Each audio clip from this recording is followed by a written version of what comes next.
Here I have XIAOMI POCO C40, and today I'm going to show you how to change aspect ratio in camera on this device.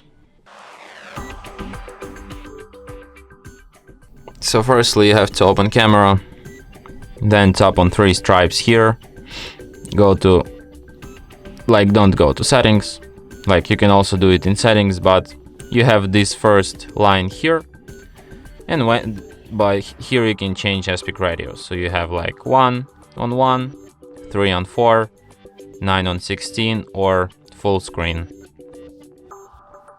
So yeah. And that's it. Thanks for watching. If you find this tutorial useful, don't forget to hit that like button and subscribe to our channel.